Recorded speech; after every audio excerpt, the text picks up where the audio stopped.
លៀងកក្រឹមក្រហឹមគំរាមដួងចិត្តមេឃខ្មៅងងឹតរុនទាំងពូជ្រែកវេហាទីទួលទឹកលិចទួលអនុសាដានផ្លូវធ្លាប់ទៅសាលាម្ចាំងចិន្តាចាំទេ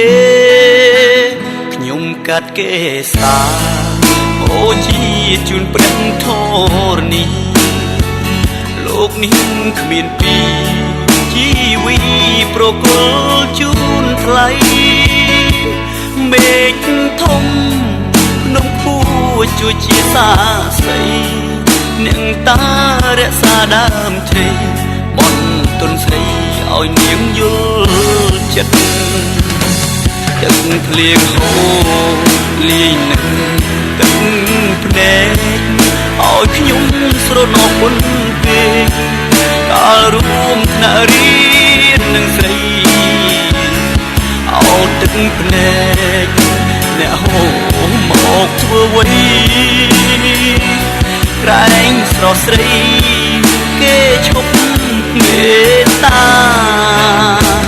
ទឹកបឹងធំគេងូតលេងតាំងពីក្មេងវ័យរសៀលកងព្រៃ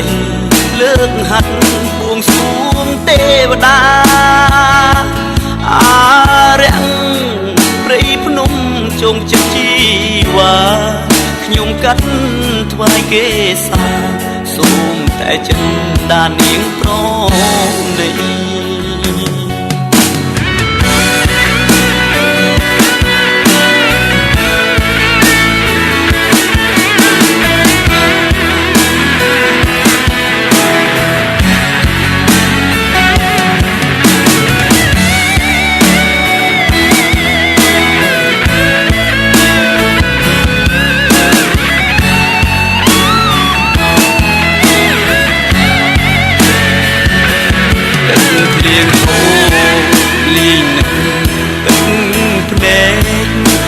ខ្ញុំស្រណោះមុនពេកកាលរួមថ្នាក់រៀននឹងស្រីអោទឹកភ្នែកអ្នកហូរមកធ្វើអ្វីក្រែងស្រស់ស្រីគេឈប់មេត្តាទឹកបឹងធំគេងូតលេងតាំងពីក្មេ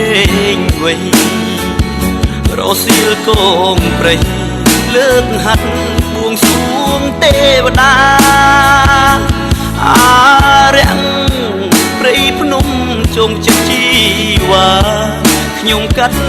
ថ្វាយគេសាសូមតែចិនដានាងប្រ